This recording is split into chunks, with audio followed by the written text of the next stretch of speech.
नमस्कार, मैं हूं मेघा सिंह आपके साथ। मॉस्को में ईरान, रूस और चीन की बड़ी बैठक हो रही है, तो इस बैठक के क्या मायने हैं, इस पर चर्चा करने के लिए हमारे साथ मौजूद है मयंक। मयंक, इस बैठक को किस तरह से देखा जाए? देखिए, ये बैठक जो ईरान, रूस और चीन की बैठक है, ये बैठक हो रही है एक ऐसे समय में जब अगले शनिवार को, जो शनिवार आने वाला है, इसमें अमेरिका और ईरान की न्यूक्लियर डील को लेकर ओमान में चर्चा होनी है। ये खबर जैसे ही सामने आई, उसके पहले रूस में ये बड़ी, मॉस्को में ये बड़ी बैठक होने जा रही है। और अगर इसको हम दूसरे शब्दों में अगर कहें, सरल शब्दों में अपने दर्शकों को बताना चाहें, तो इस बैठक में आज जो ये मीटिंग हो रही है, इस मीटिंग में तीन बड़ी बातों पे चर्चा होगी। पहली चीज, न्यूक्लियर डील को लेकर ईरान का क्या रुख रहेगा। और ये सिर्फ ईरान का रुख नहीं है, पुतिन और जिनपिंग दोनों ईरान के साथ मजबूती से खड़े हुए हैं कि न्यूक्लियर डील को लेकर अब अगला कदम ईरान का क्या होगा। ये पूरा खाका इस मीटिंग में तय हो जाएगा। बात नंबर एक। बात नंबर दो, अगर ये मीटिंग फेल हो जाती है और जैसा कि अमेरिका की तरफ से बार बार धमकी आ रही है कि ईरान पे हमला कर दिया जाएगा, ऐसी स्थिति में ईरान की तरफ से क्या रिप्लाई किया जाएगा। या हम ऐसा भी कह सकते हैं कि इस बैठक में ईरान की तरफ से रूस, ईरान और चीन तीनों मिलकर ये प्लान तय करेंगे कि अमेरिका को कैसे हराया जाए।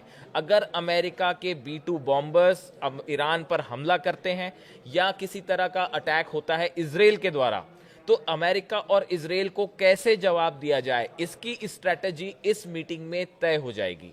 देखिए, ये एक बड़ी गौर करने वाली बात है कि पिछले कुछ समय से, जब से ये बात सामने आई है कि ट्रम्प सत्ता में आने के बाद, लगातार ये स्पेकुलेशन चल रहे थे कि अमेरिका और ईरान के बीच युद्ध होना तय है। और पिछले एक महीने के अंदर जिस तरह से टेंशन्स बढ़ गए मिडिल ईस्ट में, और लगातार ये आशंका बनी हुई है कि कभी भी हमला हो सकता है, कभी भी अमेरिका जो है निशाना बना सकता है।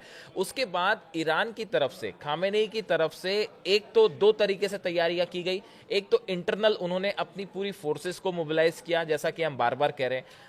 अपनी मिसाइल सिटी दिखाई गई, मिसाइल्स को अलर्ट मोड में रखा गया है। जो फाइटर प्लेन्स हैं वो 24/7 जो है वो टेक ऑफ पोजीशन में है कि कभी भी जरूरत पड़े अटैक किया जा सकता है। ईरान का जो डिफेंस सिस्टम है वो एक्टिवेट कर दिया गया है। ईरान ने अपने 3000 से ज्यादा जो शिप्स हैं वो ओमान की खाड़ी में और फारस की खाड़ी के आसपास तैनात कर रखे हैं, ताकि किसी भी तरह का हमला हो तो उससे टैकल किया जाए। लेकिन इसके साथ साथ अगर ये युद्ध होता है तो उसमें सबसे अहम बड़ी भूमिका हो जाएगी पुतिन की, रूस की, कि रूस इस पूरे युद्ध को कैसे देखता है और वो क्या खामेनी के साथ मजबूती से खड़े हैं। इसका जवाब है बिल्कुल खड़े हैं। पुतिन ने अपनी तरफ से ये साफ कर दिया है। अभी उनका जो हाल ही का लेटेस्ट बयान आया है कि अगर किसी भी तरह का हमला ईरान पे होता है या ईरान के न्यूक्लियर साइट्स पे होता है तो इसके भयंकर परिणाम होंगे और हम जो है वो ईरान के साथ खड़े हुए हैं। ये बात रूस की तरफ से साफ कर दी गई है। वैसे ही चीन ने भी ये बात अपनी तरफ से पूरा समर्थन ईरान को दिया हुआ है कि अगर युद्ध की स्थिति बनती है तो उसको कैसे निपटना है। तो आपने जो शुरुआत की कि इस मीटिंग का, अगर इस मीटिंग के क्या मायने हैं, तो अगर स्ट्रेटेजिक रूप से देखा जाए तो इस मीटिंग में, आज की जो मीटिंग हो रही है, इसमें यह तय हो जाएगा कि अमेरिका को किस तरह से सैन्य रूप से जवाब देना है। ये पूरा खाका इस मीटिंग में आज तय होगा। अच्छा, इस मीटिंग में अगर फाइनेंशियली बात की जाए तो अमेरिका सबसे पहले सैंक्शंस लगाता है, तो अगर सैंक्शंस की बात की जाए तो क्या इस पे कैसे भी बात डील होगी, करना। कैसे हाँ डील हाँ, करना ये होगा, भी क्या बिल्कुल, रणनीति ये हो भी सकती अच्छा है? सवाल है आपका। देखिए, इस मीटिंग में दो लेवल पे चर्चाएं हैं। एक तो हमने स्ट्रैटेजिक चर्चा की कि भाई अगर हमला होता है ईरान के ऊपर तो कैसे रूस मदद करेगा, कैसे हथियारों की सप्लाई होगी, या कैसे चीन मदद करेगा। ये एक प्लान हुआ, स्ट्रैटेजिक प्लान हुआ। दूसरी जो बड़ी चीज है कि देखिए, अभी एक तो ट्रम्प टैरिफ के बीच में पूरी दुनिया में एक प्रकार का स्लो डाउन आया हुआ है। मंदी की आशंका जताई जा रही है कि कहीं इससे जो है पूरी दुनिया की अर्थव्यवस्था और ज्यादा प्रभावित ना हो। इन हालात में ईरान के ऊपर अगर ट्रम्प सैंक्शंस लगाते हैं, मान लीजिए न्यूक्लियर डील जो जिस पे चर्चा होनी है ओमान में शनिवार को, अगर वो फेल हो जाती है और उसके बाद अगर अमेरिका की तरफ से ज्यादा और सैंक्शंस ईरान पे लगाए जाते हैं, तो इसमें इन हालात में रूस और चीन की तरफ से कैसे निपटा जाएगा, कैसे ईरान को मदद की जाएगी, या ईरान का क्या रुख होगा और ईरान को इन हालात में कैसे डील करना है, इसको लेके बड़े पैमाने पर चर्चा होगी इस मीटिंग में। तो ये एक प्रकार से मिडिल ईस्ट में देखिए अमेरिका ने कुछ ऑयल कंपनीज जो चीन की हैं, जो कि ऑयल एक्सपोर्ट कर रही हैं ईरान से, उनके ऊपर बैन लगा दिया है। अमेरिका ये नहीं चाह रहा कि जो ईरान का ऑयल है, क्रूड ऑयल है, वो दूसरे देशों तक पहुंचे, तो उसको लेके कोशिशें लगातार जारी हैं। इन हालात में ये बेहद अहम है मीटिंग कि कैसे इकोनॉमिक एस्पेक्ट से डील किया जाएगा। अगर अमेरिका की तरफ से और सैंक्शंस लगते हैं या जो अमेरिका की तरफ से जो टैरिफ्स लगाए गए हैं, इसको लेके एक साझा रणनीति कैसे बनाई जाए। आप दूसरे शब्दों में ये कहें कि मिडिल ईस्ट में अब जो कुछ हो रहा है उसमें रूस, ईरान और चीन, ये तीनों बड़े प्लेयर हो गए हैं। ये तय कर रहे हैं कि कैसे अमेरिका की न सिर्फ आक्रमण को कैसे काउंटर किया जाए, बल्कि उनकी इकोनॉमिक जो एक प्रकार का जो पॉलिसी है अमेरिका की, उससे कैसे निपटा जाए। तो ये बिल्कुल सही चीज़ है कि इस पे एक बड़े लेवल पे एक आर्थिक प्लानिंग जो है, इकोनॉमिक प्लानिंग, वो इस मीटिंग में तय होगी। जी बिल्कुल। अच्छा मयंक, अगर मान लो कि अमेरिका और ईरान के बीच में जंग होता है तो यहाँ पर रुख क्या रहेगा चीन और यहाँ पर रूस का? देखिए, अगर ये जो है सवाल ये है कि अगर ये जो मीटिंग होनी है शनिवार को, अगर ये फेल हो जाती है तो फिर क्या होगा? तो फिर क्या उसका नतीजा जंग होगा?